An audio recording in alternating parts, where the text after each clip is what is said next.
back, everybody. You hear that? That's right. You don't. You don't hear Garrett. You know why? Because the inmates have taken over the asylum, baby. Welcome to Super Gamer Boys, episode 125. It's me, your host, not only the king of golf. I'm not the king of golf anymore. I'm the king of games. I'm the king of games. That's right. I'm your host, Adrian Homeboy Holmes, and I am humbled to have with me Mr. Juicy JJ Perlin. How you doing? I'm wonderful now. Thank you so much, Adrian. It feels like just being free. You know what I mean? We live in a free country, dude. And it's like, why not have a free podcast? We're not being controlled by the man anymore. It's Adrian and JJ. And it's like Super Gamer Boys After Dark. You know, this stuff is going to be NC-17 rated, not quite XXX, but you know, there's going to be some dirty stuff. And so put the kiddies to bed, because this is when real podcasting happens, kids. Oh man, I'm excited, man. I can't wait to get going on this one. Woo-wee. So let's go ahead and give a little bit of a rundown. We're gonna keep a semblance of order. Here. So today we're gonna talk about Battlefield 2042 getting delayed. We're gonna talk about the new casting for the Twisted Metal series. That's right. There's going to be a Twisted Metal TV series. I'm pretty sure you're stoked about that. You know, Sweet Tooth's my guy. Nintendo might possibly be coming out with a new controller, and the hit shooter that everybody and nobody is talking about at the same time, Splitgate, is going to have a Forge mode, and it's going to come out before the people who made Forge mode, Halo Infinite. Whew. But I don't want to waste too much time. But first, let's give a quick shout out to our Patreon producer, the one, the only, Tobin Dalton, and our Super Gamer sponsors, Bill Bird, Julie Bates, Brent Fox, Daniel James, and Mama Mare. We couldn't do it without you guys. Thank you so much for your support. Thank you. And also, I'm going to talk about it a little bit later, but don't forget our Patreon, where we're doing a Super Gamer Book Club episode, I believe within the next week. And it's going to be on Little Nightmares. The last two we did were Hades, and we did one on Undertale that just went free. But we'll talk a little bit about that later on. So let's see here. JJ, what do you want to do? Should we do the mailbag? I heard there's a lot of stuff crammed into the mailbag this week. I don't even know if you could fit it through the door, but I say, why don't we go ahead and start it off with some mail? Okay, let's do that. That's one of my favorites. I love it because it's interactive, dude. Mm-hmm. It's when the people are talking to us and they're telling us. I know Garrett normally, let's be completely honest, Garrett normally ixnays all of the good stuff, all of the dirty stuff, and he never allows that stuff online. When everybody's sitting in the really deep questions, that's the stuff he's hiding. He's lobbing like softballs. He wants the easy stuff. That's not what we're doing today. Which because Mario Adrian and level is the best? That's right. What's your favorite cartridge? What's your favorite Game Boy color? No, this us today. If you were a video game character in real life, look, no, we're pulling out the big dogs today, the scary stuff that you don't want answered, Garrett. But you can't even this is going out live right away, so he's not going to have an opportunity to edit it. That's what I love about it. He's not touching it. It's going out raw, kind of like my underlegs when I'm not don't wear underwear for several days in a row. Very raw. Let's be honest. This episode's probably gonna be I wouldn't be surprised if I cut off the first 5 minutes of the episode or something like that. Who knows? We'll figure it out as we go. All right. So our first question is from Sir Prince-A-Lot, who asks, "What makes a good game good?" Okay, so that's a great question because it kind of depends on what you're into. For me, it's story. I like story. I'm a storyteller from old, dude. The way that I tell a story, I try to be entertaining. I would sit around with a Southern family who would sit around the campfire and tell stories and entertain each other, would read books like Lord of the Rings and The Hobbit and epic tales. And that's what I love. I love an engrossing story that when you close it or when you end the game, you're like, oh man, I wanted more. Oh man, that was incredible. What a finish. But it leaves you wanting more or where you can't stop thinking about it. That storytelling is what is epic for me in a game. But for other gamers, bro gamers might be like, I like big guns. I like just destroying stuff. Can I shoot him? So, how fast can I shoot him? How much can I shoot him? Can I blow him up? right. And I, you know what? God bless them. Hey. I know plenty of pro gamers that, love that stuff, and that's their jam. I got a nephew he's like, if the guns aren't super huge, they're not blowing off like every 3 seconds, then there's something wrong, and that's not a playable game to him. So for me, it's story, and that might be something different for Adrian. I'm not really sure. I'm right there with you on story. But I love it when story is very good and it matches very good gameplay. Really tight controls and really well thought out control schemes are like my jam, my bread and butter. I love when people take as much consideration into that aspect of the game as any kind of the storytelling or the world building elements, because it helps to make a better all around product in my eyes. I love a good story game. There's been a lot of excellent story games that don't have very good controls. And there's been a whole lot of arcadey games where it's just like, hey, here's a 10-second cutscene, go play the game. Because that's all we care about is the controls. But I love it when both of them come together. I think that's what makes there's good games that do one, there's good games that do the other, but great games do both. And I think can I stop you right there? Because that's a really good answer, Adrian. But just let's piggyback off of that. Just what's the first game that pops into your head that kind of like epitomizes what you just said? Celeste. That meets Celeste. Mm-hmm. So it meets both of those elements and kind of marries them perfectly. Yes. Sweet. Masterclass in gameplay and excellent story that has to do with accepting yourself and mental, not necessarily illness, but overcoming mental blocks and perception of oneself. I think it was really well done, especially for the mountain being a metaphor for you facing up to your personal mountain. So, yeah. Well, spoiler alert, but don't ruin it. I'm not. Oh no! Trust me. No. You can know the story to that game, but seeing it unfold is a totally different experience.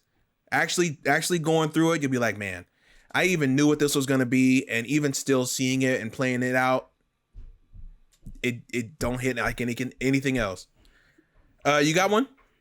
Yeah. So funny enough, I was just telling you right before we started playing that I actually just started playing Red Dead Redemption 2. Spoiler alert for what you're playing. But I just started playing Red Dead Redemption 2 earlier today. And I had gotten in this feeling the last couple of days, and some games are like this, where you love a game, you haven't played it in a couple of years, and you just start thinking about it. And you can't stop thinking about it. Mm-hmm. And that's kind of what happened with me with that game. And for me, it's funny that Garrett says that, he couldn't play it, couldn't finish it because it's so big and it's daunting and everything. He says that about everything. He does say that about everything. He did finish Little Nightmares recently. We're really proud of him. Yeah, it was a 3-hour game. That's why he was able to finish it. Yeah. I love it when he had his second kid and I told him like, hey, everything changes. And he's like, okay. And then like now he never gets any game time. So, right. I told you. No, but with Red Dead Redemption 2, that's exactly what it does for me is it meets all of those elements. Great gameplay, an incredible story. And it's such a huge story that's told from the perspective of Arthur Morgan, the character you're playing. And then it also has the playback to Red Dead Redemption 2. There's so much of the story that ties into it. If you played the first game, the second game, Red Dead Redemption, you just see all of this aspects of the story going, oh, okay, that's where that meets. It's just incredible storytelling that's weaved together like an Indian dream catcher, dude. I mean, and I love that kind of storytelling along with awesome gameplay. And I didn't get bored with it. It is big. It is daunting. It could be 100 hours if you really go for it and try to do as much stuff as possible. I think that's about where I put into it, was about 100 hours, maybe a little more. Mm-hmm. I don't know if I necessarily have 100 hours to put into games right now, but I'm pretty much enjoying where I'm at right now back in that story. And like an old book that you really enjoy that you can read again after a couple of years and then put back on the shelf and then play it again in a couple of years. That's kind of where I'm at with Red Dead Redemption 2. So yeah, perfect storytelling and excellent gameplay combined. They make a perfect marriage. Okay. It doesn't yell at you for not, putting the toilet seat down and also for not washing the dishes. I'm not touching that one. That's a heated debate that's been going on for decades and will go on for decades longer. I'm not touching that one. The next one is from Penguin 90. And they said, if you guys can make a cooking game, what kind of cooking game would it be? You guys are awesome. Waddle, waddle, waddle. That's that's word for word what she wrote. That's awesome. What's up, Penguin? It's kind of hard for me to think of one to make because the perfect cooking game, Cooking Mama, already exists. So I would say it's probably going to be a clone of Cooking Mama, but with me in it. That's pretty much what I got. Yeah. You got any ideas? So, that's actually a really cool question. I couldn't tell you if I was to make a cooking game. I actually like to cook, and I cook dinner every night. It's that's kind of like my thing, is that I make dinner every night. And I don't know about a game per se, but I know like probably if there was a cooking segment in a game that I love very much, Paper Mario.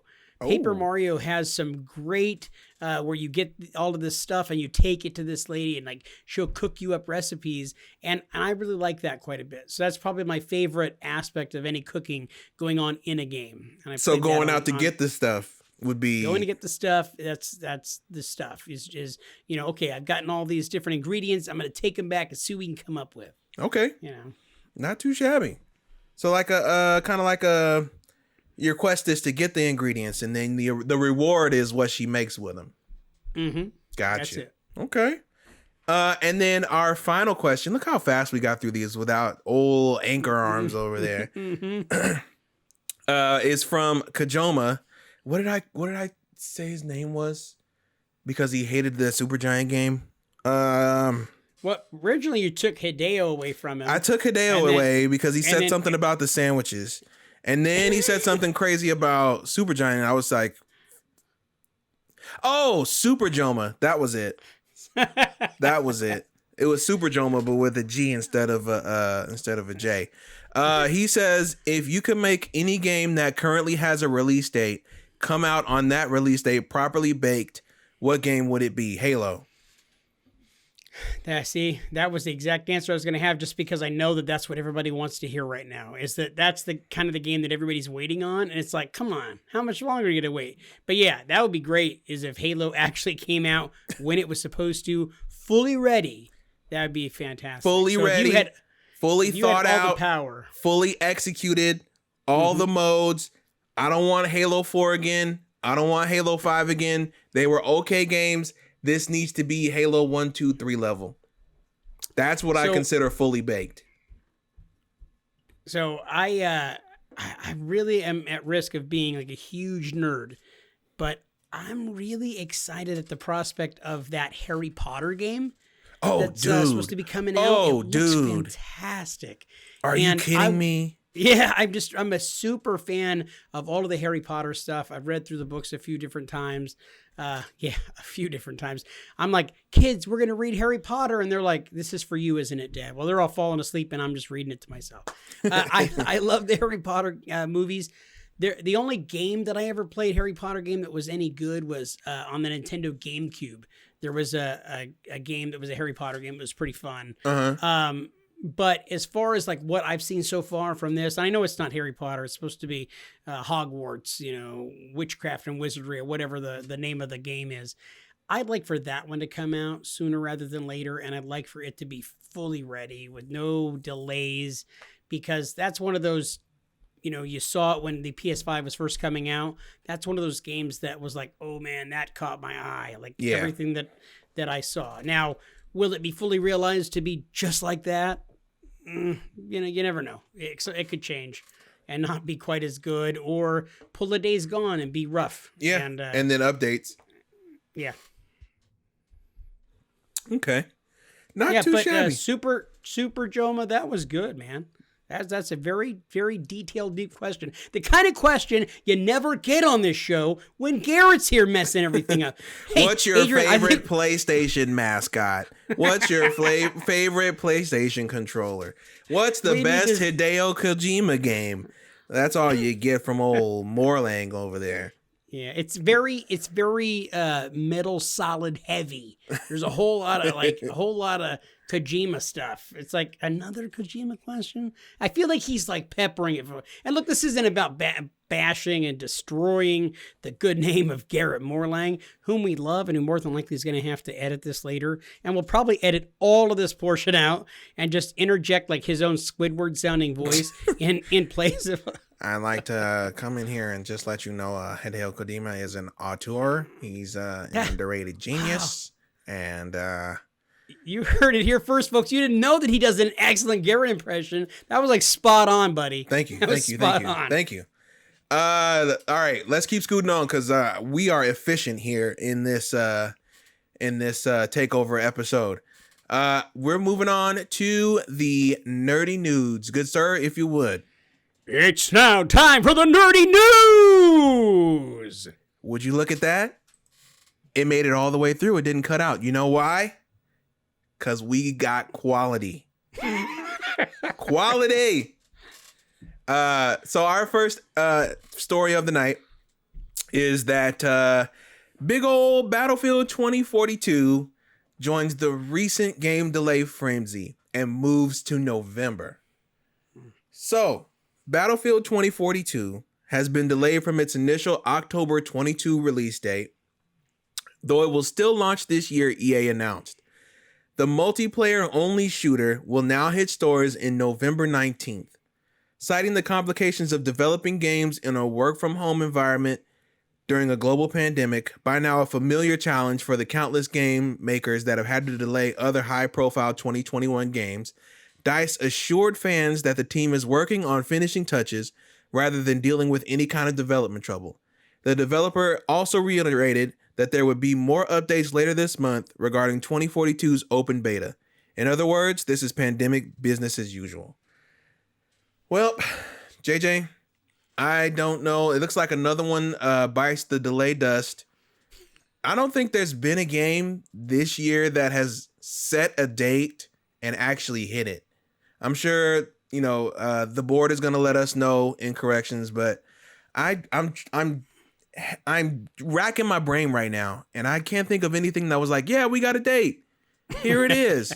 And then you don't get a screenshot or a little text from the developer. Hey guys, so about that release date.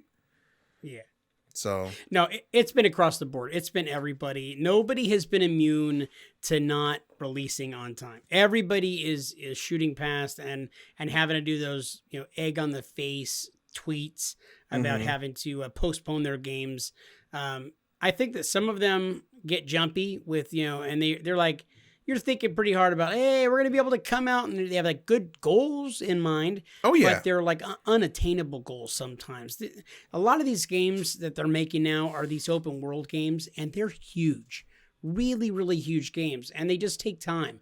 And there's a lot of like little fine tooth, details that need to be combed over and taken care of. And I think that they've got a good idea putting a stake in the ground and saying, hey, it's going to come out September 1st. And it's just embarrassing when they've got to go and, retreat that and retract that, pull it back. Everybody's done it. Everybody's been doing it the last couple of years, and it's due to COVID, because that's the quick and easy answer. Yeah, but it's starting to, they're starting to wear that out. I don't know. Don't get me wrong. Like, I understand, it was definitely took a toll on a lot of businesses and a lot of development schedules and things like that. And we've, in our time have not had to deal with something of at least that magnitude, but a lot of businesses and things are being able to shift to a more work from home type of deal. And we've been doing this almost 2 years now. So we gotta figure something else out. We gotta be able to adapt or die, as far as working from home is concerned, in my opinion. I don't know how you feel about it, but that's what I'm thinking. Yeah, I'm sorry. I think the same thing. I accidentally muted the thing right now. I'm not very good at technology. I know that Hey, that's don't something worry you about guys it. think like. Yeah, I think you guys think that like, oh, he's really good at that. I'm really not. No, I'm not. I haven't been super disappointed by anything that hasn't been released in the last year due to coronavirus. The only thing that is getting on my nerves a little bit is Halo Infinite. That's the one game that it's like, okay, it's been long enough. It was supposed to come out with the Series X and the Series S. Right, which means it was in development well before anything of this sort started happening. We're coming up on a year. And it's got to happen already. You know, even if it's not finished. And I hate to say that. I'd like for it to be finished and ready to go and have all the kinks worked out of it. And it should by this point.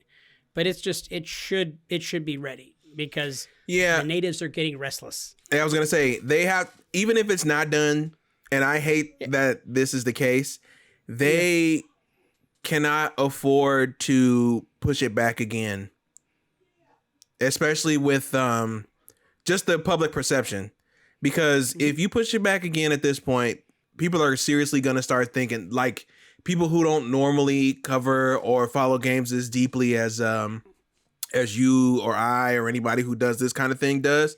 Like, if you go into GameStop and you're like, hey, just checking, making sure Halo's coming out, and they go, and the employee tells you, oh, they pushed it back again, you're really going to start to be like, you know what? I don't think I actually want to buy that game because they keep pushing it back and pushing it back. Something's wrong with it. So I think they've worn out their goodwill of being able to push things back again. They got to get it out, whether or not it's done. And I'm scared that it's going to affect the overall perception of the game, which may have an amazing multiplayer, but it's probably going to be really bare bones because they had to get it out the door. We know that me and Garrett are pretty much banking on the fact that they're going to delay single player because we haven't seen any of that at all. So yeah, and I think that multiplayer thing is gonna come out. I think that's kind of inevitable that that's going to come out when they're saying that it's going to come out because it doesn't need as much. It's not going to need as much polish and everything else. But it's like you said, they can always put patches up. And that's so alien to me, pardon the pun, because of the whole Halo thing. So alien to me because that's not really... I would never want anybody to put a game out that's not finished. Look what happened with Cyberpunk. Look what happened with Days Gone. I feel like a jerk always beating that drum, but it's just that's one of those tentpole things. Examples, yeah. It was like, man, there was so much hope and hype for it, and then they just kept pushing it forward, and then people were getting pissed, like, hey, when is the game coming out? And so they put it out there, and it totally wasn't ready, and it kind of sucked. Now it's been patched up a lot. That game is much more playable than it was before. Right. I'd hate for Halo Infinite to come out and be a huge flop and a disappointment. I think that it's those kind of games, like your Battlefields, your Halos, or anything that else. I think something else just got delayed. Dying Light just got delayed. You know what I mean? I respect the delay a lot more when they say, hey, this isn't done. We're going to need more time. You know what I mean? And I respect it even more when they're like, we don't even think it's going to make it into this year. We're going to need more time than that. If you give me a real window of what you're thinking, like that level of transparency is very, very hard to come by. I wish if that was the case, I wish Halo would or Battlefield would be like, hey, look, we tried. We thought we were going to make it in this window. It's not happening. We're actually looking at like next year. You know what I mean? Yes. I'd be like, okay, at least you told me. That kind of transparency in games, right? Adrian, I mean, it doesn't exist. But I would have been like, okay, at least you told me. So now I can adjust my expectations accordingly. And I can, focus my attention on other games that are already out or that are actually getting ready to come out. Because like I'm sure you and I and many others, we got a whole bunch of games that we haven't played. Some are still in the shrink wrap.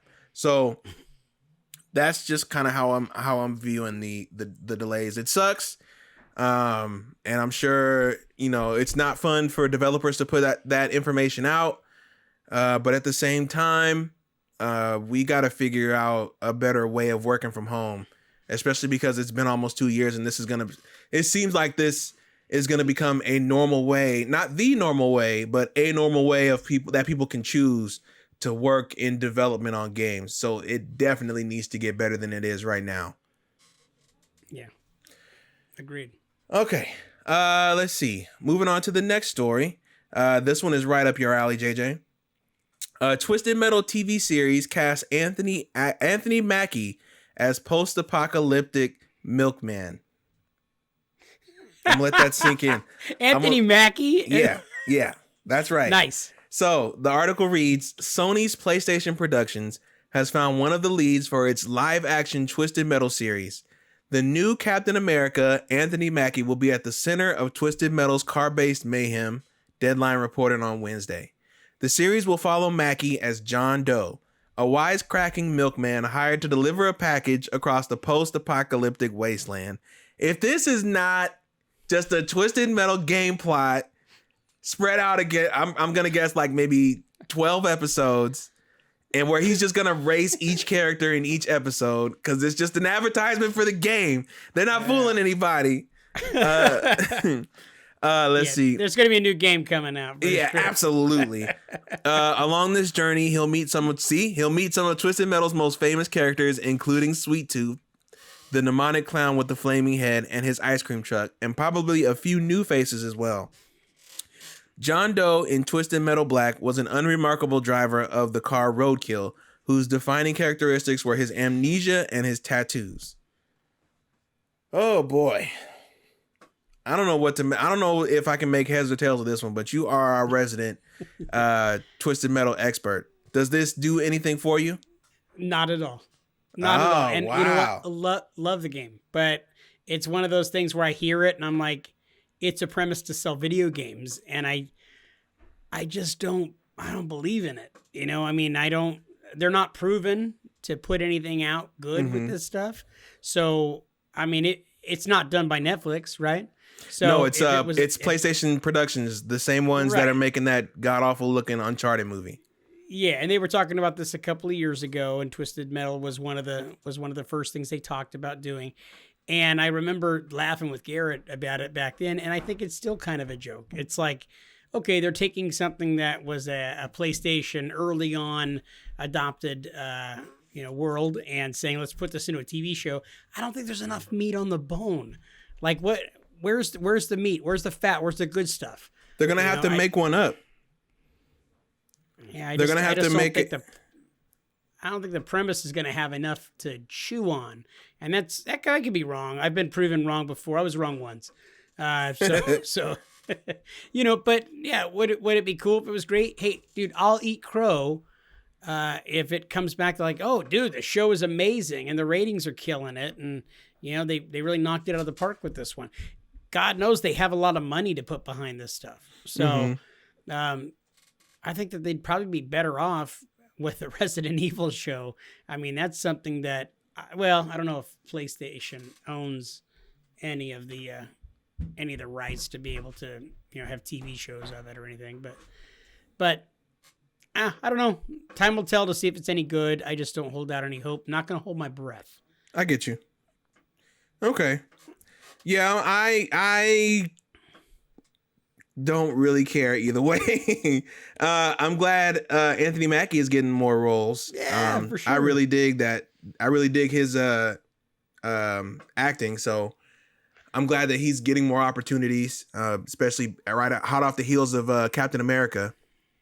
Or I'm sorry, Falcon and Winter Soldier. Excuse me, I just spoiled the ending for you. I'm sorry. Which at least, and Anthony Mackie is fantastic. And so it's like, okay, at least there's one good casting choice, because we know from the Uncharted film, they don't know how to cast.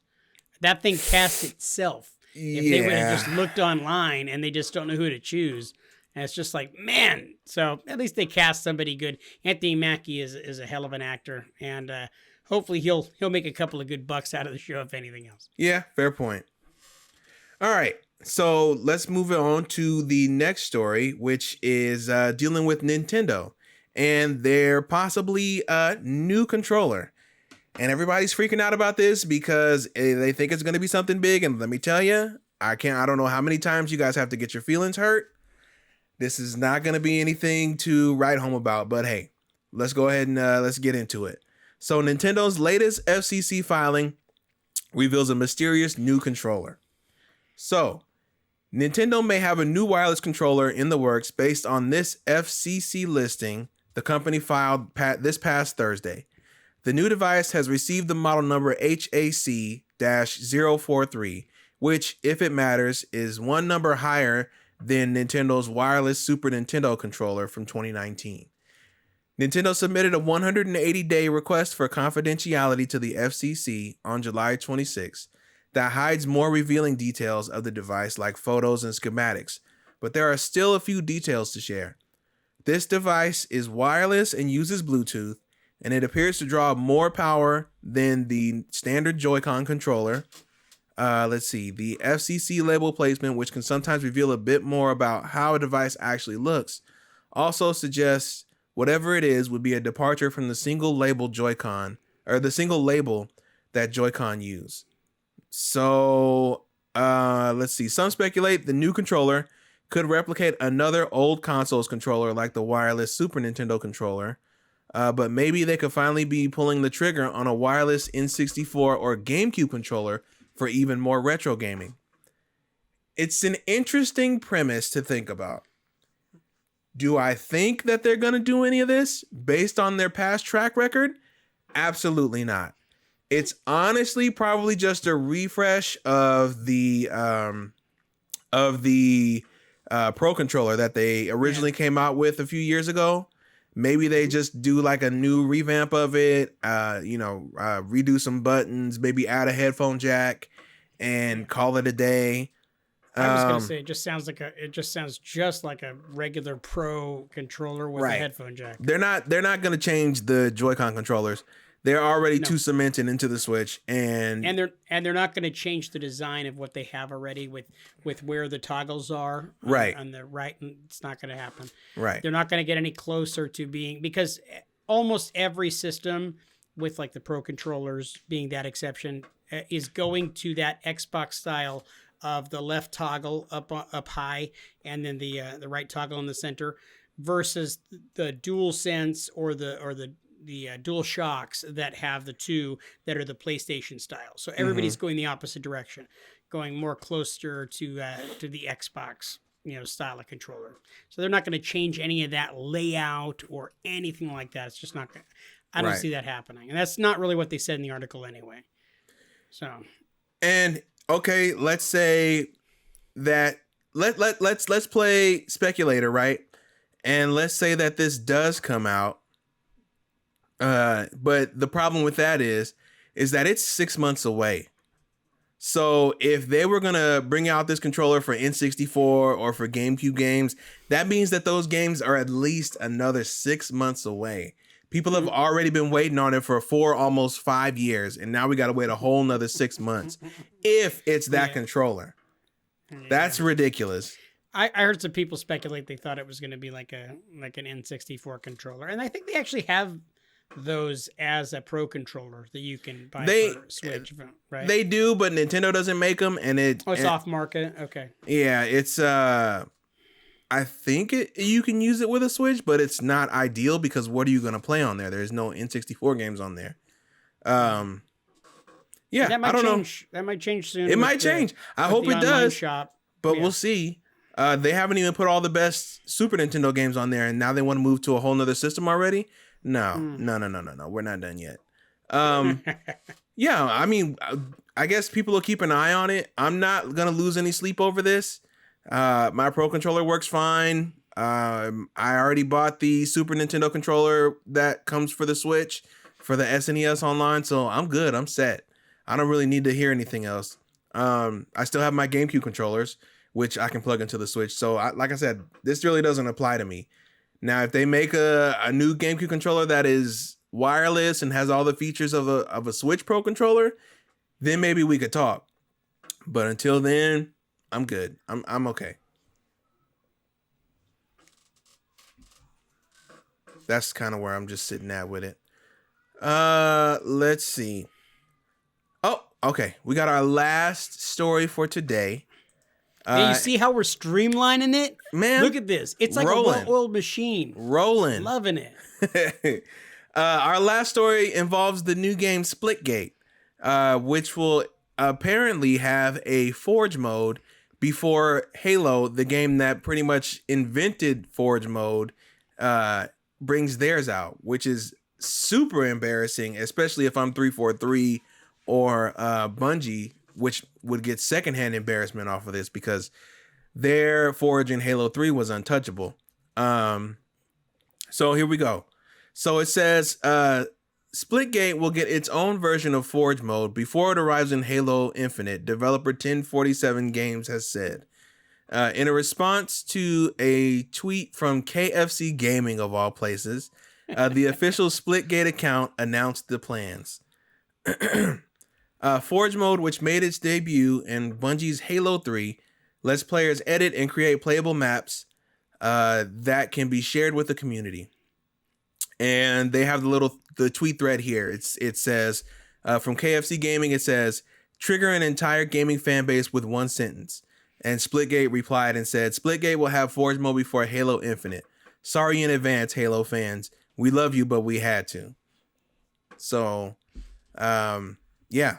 Earlier last month, current Halo developer 343 Industries announced that campaign co-op and Forge for Halo Infinite are delayed until after the game's December 8th launch. Yeah. So you're gonna see Forge a little bit early, just not on Halo Infinite. No. So the people who have nothing to do with Forge are gonna make Forge before the people who invented Forge are gonna bring out Forge.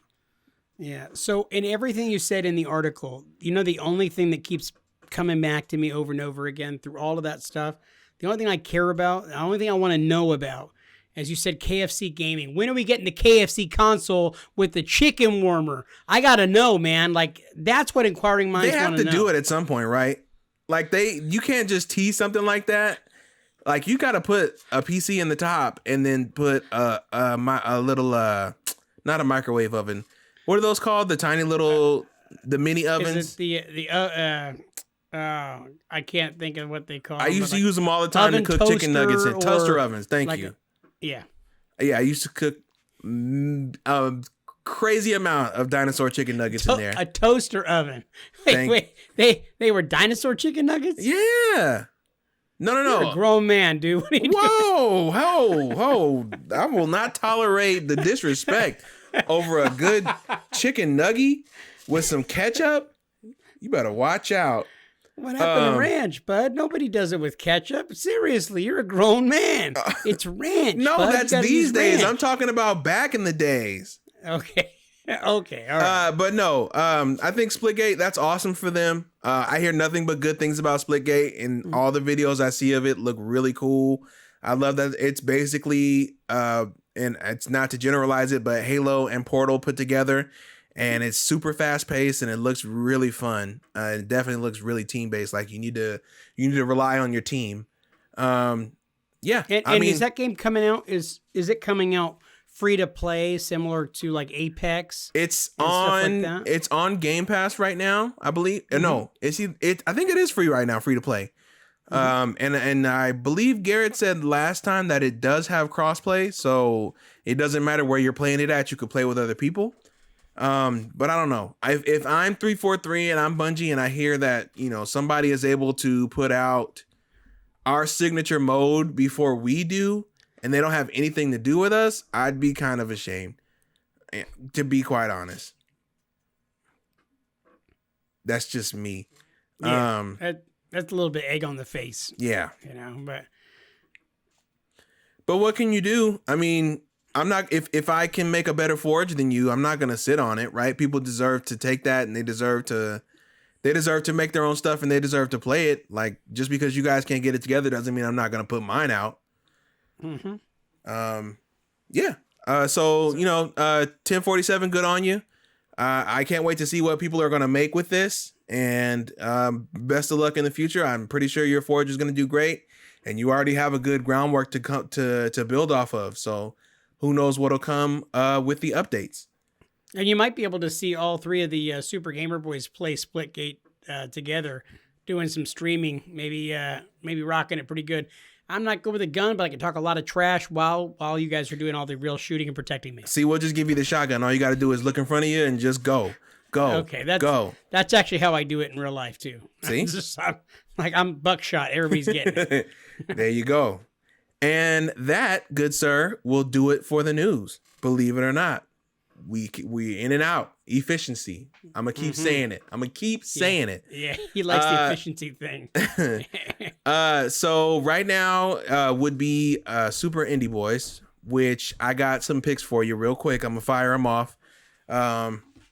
So all three of these games that I'm about to go over all came out on the same day, which is incredible because boy did we eat good on the 17th. So the first one that came out was a little game by the name of Toem, which is a hand-drawn exploration game it calls itself a photo adventure. So you go around various spaces and you're a photographer and you're taking photos of different things within each space. And the photos that you take slowly start to uncover the mysteries of the magical object, which is known as a toem. The art style is incredible. They knocked it out of the park. Music is great. It feels really, how should I say, cozy, I guess, in a sense.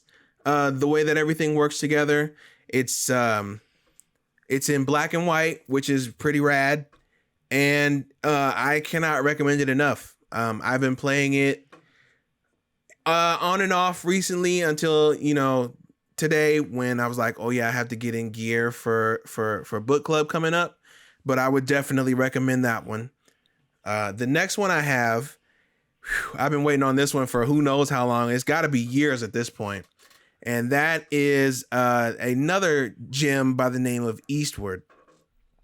So in Eastward, you play as a couple of I don't know how to say. I guess they're friends. I haven't gotten too far in it to make up yet or what they exactly are. But it stars these two characters and they're in an underground society. And one of them has always been curious about what is above ground.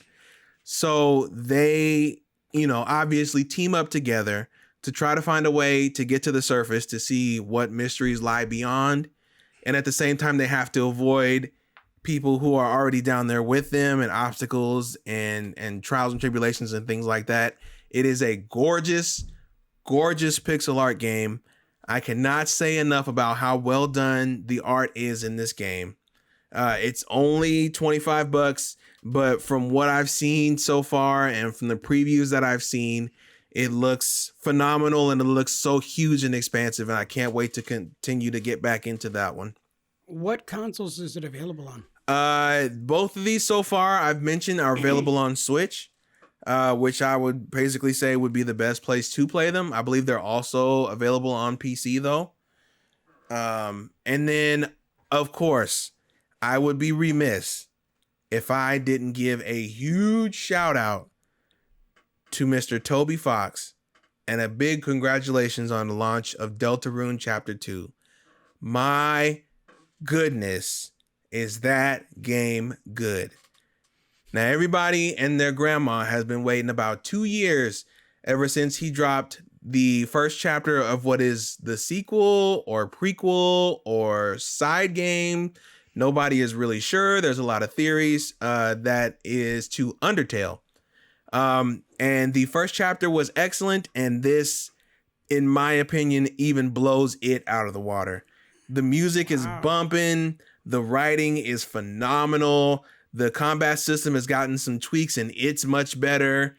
It's about 4 to 5 hours if you really hunker down and play it. I played it all within one night, and the next morning I actually streamed it here on Twitch. If you wanted to check that out, it was pretty rad.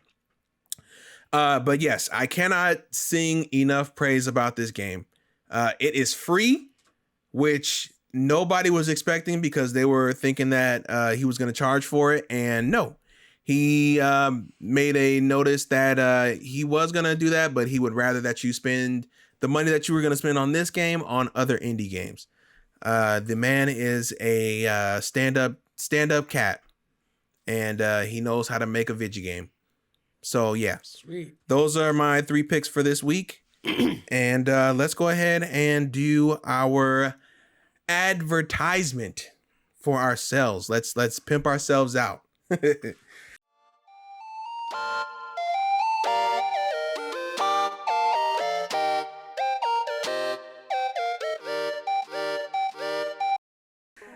So if you like what we do, you are more than welcome to support us over on Patreon. With Patreon, you get early access to our episodes, and you get early access to the newest episodes of our new season of Super Gamer Book Club, which I host personally. This next episode, all 3 of us and Ray the Rat herself, twitch.tv/Ray the Rat, are going to be covering both Little Nightmares 1 and 2. That's right. Do I have to say it again? Man. Dude, you said it already. Little Nightmares 1 and 2. 1 and on our 2. Special book club episode. Yes. And that's going to be a lot of fun. I'm excited about Ray the Rat being on the show, and I'm joining in, and I never show up for book club. But when I heard tale, when I had my ear against the rail and I heard the saga was being sung of you guys talking about Little Nightmares 1 and 2, I was like, oh, nay, you cannot do the show without Double J right there, just singing the praises of this game that I wish I could pretend that I brought to you guys, but it was you, my good friend, that brought it to my attention. And man, I'm so glad that you did, because they're 2 of the greatest games ever, and I genuinely mean that, 2 of the greatest games ever. And I'm excited to be able to do that for our book club, to be able to talk about it. And Ray the Rat's gonna bring it like she always does on Twitch. Heck yeah, man. Oh, I'm stoked. I can't wait. But I don't know if you're aware, Patreon is not the only way that you can support your boys.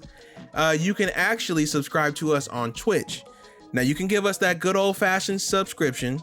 I believe it's actually 20% off for the month of September, which is an even bigger incentive for you to, maybe just give us a couple of smackers here. Just slide it in the old pocket right there. And the good thing about that is we still get full credit for exactly. that sub. And then you're only paying a little portion of it, so it's kind of like the perfect time for you to hit us with that stuff, right? But Adrian, you say, but JJ, you say, times are tough. Look, I'm eating ketchup packets, man. I don't got it right now. Mm-hmm. I understand. I feel you. But guess what? Amazon Prime gives you 1 free Twitch sub. That's right.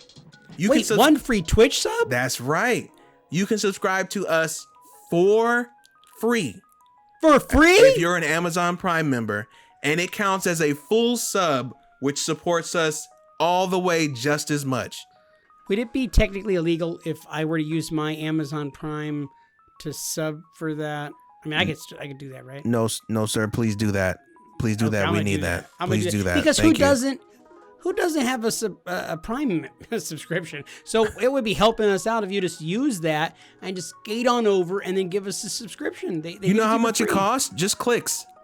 Just clicks and a few seconds of your time. That's all. That's it. You won't even get a cramp in your finger. You can use 1 finger like how I do when I type, folks. But you know what? Even if you can't, just being here and just listening to our stuff and telling people about it is more than enough. The fact that that people want to hear us, jabberjaw and talk about games all this time is definitely an opportunity that I don't take for granted, and I greatly appreciate everybody who listens, and as well as people who put the support forth in the form of in the form of money and subscriptions. So thank you very much for that.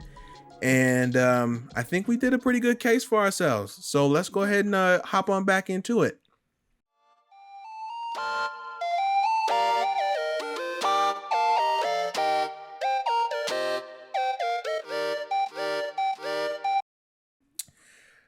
So, Mr. Purdom, what you playing right now? All right, you already gave us a hint. A little bit earlier. I gave the answer a little bit earlier. Started playing Red Dead Redemption 2. It's been in my head, man. I just been thinking about it for a while, and I don't know what it is. I don't know what brought that little germ of an idea that was the game I've been thinking about and going back to. And so I started playing it. I want to say yesterday. I started playing it in the evening a little bit. And then today was a steady stream of playing it. I'm in chapter 2 already. I'm in the Overlook. And what a gorgeous game. I will tell you that it's kind of sad. I've completely forgotten how to play the game. So my shooting habits suck. I've died so many times. And I'm like, I've beaten this before. Why do I suck so bad? I'm very rusty, man. Very rusty. And I have to keep retrying the missions, in order to do it. But I do love this game. This game is so fantastic. And it is excellent storytelling. As long as you can get over the fact that it is a huge story with a giant umbrella that is absolutely large. And you do have to put the time in. So if you don't have the time to put into the game, you are going to get, okay, it's a walking simulator. You're riding a horse a lot, and you're shooting people and looting, and you're getting attacked by strangers and incestuous pig farmers. There's so much fun and so many gems, and there's so much stuff that you can find. And I'm already in this playthrough finding stuff that I don't really remember. And it could be because I smoked a lot of weed in high school and I got a horrible memory. but I am forgetting stuff, or just now relearning some stuff that I'm like, I don't remember that. I really don't. So it's really fantastic. The other thing is I actually get to Twitch stream on our Twitch channel on Friday night on at twitch.tv/the Super Gamer Boys. And I got on there for a couple of hours playing the psychological horror game Visage. And I'll tell you what, I had a lot of technical difficulties in the beginning. I was really excited for the game. I was all set up, all perfect. I'm like, okay, it doesn't look really crappy behind me. The house looks clean because I've got the angle right on the TV screen, And so I'm all done up and it's perfect. And I'm like, okay, there's no like crazy ketchup stains on my shirt and whatnot. I think we're good. And then we go, and I'm into it, and I'm talking, and then JJ, we can't hear you. I'm seeing the chat jump up. Oh no. And I messed with it for like 20 minutes. I'm calling Garrett because, like a champ, Morlang's always talking me through stuff 3,000 miles away. He's having to tell me how to stop panicking and how to, hey, have you done this? I did that. Have you done this? I think I did that. And then eventually I had to switch controller. Something was going on my controller, and it wasn't talking to the microphone on the headset. But you figured it out. That was it. And so I got to play, I think, actually playing and being able to talk for like an hour and a half. And we had a good handful of people that showed up throughout the evening while I was playing. What a great game. Psychological horror is the best way to describe this game. It is one of those kind of games where you're in the dark and you're slowly going insane if you stay too still in dark rooms for too long. In the beginning, some verbiage jumps up on the screen to let you know Visage is a very hard game. So just be patient, and you got to think around corners and stuff. I'll tell you, it really is a hard game. And there were moments that I was completely freaked out. There weren't any that I came across. There was nothing where I jumped, but there were some very tense moments in the game where I was getting kind of a little, okay, the anxiety is flushed up pretty high in me right now. And the heart rate's going a little bit. You're going for a door in a very, in a very small room, and then the light goes off, and I'm like, so I'm like going back to go flip the light on. There's nobody around. It's just turning off. There's some kind of, specter or ghost or whatever is going on. The light goes off, and you hear a baby crying in the background. And then I run back to go turn the light on, and then I go back towards the door, and the light just clicks off out of nowhere. And I'm like, I don't want to be in the dark in here, And so, oh man, it creates a lot of anxiety and it really is a psychological thing. So it's all in your head, and you're slowly going nuts in this game. And I was slowly going nuts playing it, trying to figure out how much further I can get. So eventually I called it and said I can't get any further, and then laid awake for the next couple of hours having a hard time falling asleep. but it's called Visage, and if you guys get a chance, it really is fun. I picked it up for $35 on the PlayStation Network, and it's worth a playthrough because it is a lot of fun. Sweet. Man, you got some pretty good picks this week. Yeah. Look at you playing games. I'm not mad at it. Let's see. Oh, I know what I've been playing. So I was recently on a podcast with a couple of new buddies of mine who asked me to come on, and they are doing a Zelda Games Club where they're going from the first Zelda game all the way up to the current ones. And they're doing every one, even the deep cuts, they're doing them. And I was asked to come on and talk about the DS games, the Zelda DS games. And I recently was on the episode where they talked about the Phantom Hourglass, which is the first Zelda game that ever came out on DS. And it was the podcast. I can't believe I forgot to say what it was called. It's called Video Games, a Comedy Show. Part of the super, oh boy, I don't want to get NPC Network. And they asked me to come on and to pretty much gush about Zelda that people don't, I don't think that they give the shake that it deserves. And yeah, I pretty much go on there and I'm the one guy that's like, no, you got to understand, this game is really good. It's really good. Look, it's ambitious, okay? It's a really good Zelda game. I know it looks like PS1, but it's kind of charming, right? So, like, I'm doing that. And, but I'm still giving, a fair amount of criticism where it's due. But they also asked me to come back. I don't know if this is a spoiler or anything, but they also asked me to come back and play the other one, because there was a second Zelda DS game called Spirit Tracks. And I am in the midst of playing that one right now just to refresh my memory. And let me tell you, it's just like before. I think it's a really good game, and I think it has a lot of heart, and you will hear more from me on that on the next episode when we record that. Outside of that, I pretty much only have been playing the things that I was talking about in Indie Boys, which are all excellent, and I can't wait to dive back more into. And that is pretty much it for me.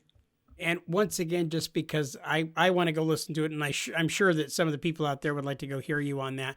That was a video game. A comedy podcast. Was that what it was? Yeah, Video Games, a Comedy Show. Part of Super NPC Radio. Cool. I tweeted the link out on my Twitter, and the Super Gamer Boys Twitter also retweeted it. So there's definitely way. I'm gonna put it in the Discord too, just so people can find it and go and show it some loves, because I'm very grateful for the opportunity. Our buddy Mr. Eddie Norm Martin himself introduced me to those guys. So I'm grateful for everybody for the opportunity to actually go on and do that. So, and they seem to not hate me. So we're off to a good start. Well, when you guys get over there and go listen to them, make sure that you tell them that you heard about them from Homeboy and the Super Gamer Boys. Well, with that, JJ, I do believe we have reached the end of this week's episode. We got in and out. That's right. Just like a cheap prostitute, super fast in the back. Never mind. Everybody who is listening this evening, or in the future, or in the past, if you are some kind of weird traveling wizard, warlock, thank you for listening to us. Thank you for putting up with the inmates, for letting us take control of this evening's episode and entertainment for you. We know that there are rumors of a Garrett Hive out there who are only here for him, and we are sorry to disappoint.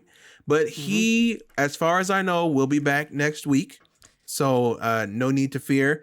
You're probably not even listening to this as soon as you found out Garrett wasn't on it, but that's okay. Yeah. I just wanted to put the information out there. I imagine that Garrett Hive looks kind of like the Will Smith movie I Am Legend, where like they're all like huddled up, like all zombie style, like under a bridge and stuff. Kojima. Yeah. That's it. That's what I see. Oh boy.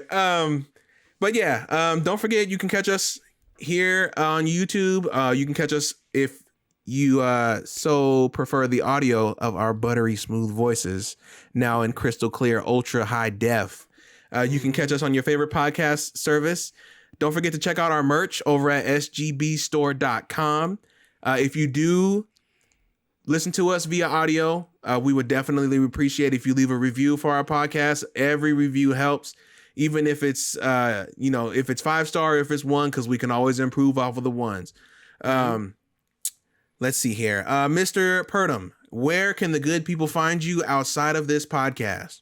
Well, you guys can always find me. And when I say always, you can sometimes occasionally find me at Twitter and on Instagram at JJ Purdom. And I'm trying to be a little better about actually, checking it a little more often. Life is hard. Life is busy. So I'm not the greatest at social media, but I appreciate when some of your beautiful voices end up reaching out to me to share stories, to ask questions, and to just interact with me. And I'm glad for that. So please reach out to me on Twitter and Instagram. And you can find my beautiful self any and everywhere at Homeboy, HOLMBOI. That'll do it for me. JJ, if you wouldn't mind, can you take us on home? All right. For Adrian, adorable. Homeboy Holmes. I started to laugh too. You are adorable. It's not a joke. You're a good-looking guy. I didn't mean it, offensively. I know. Stop.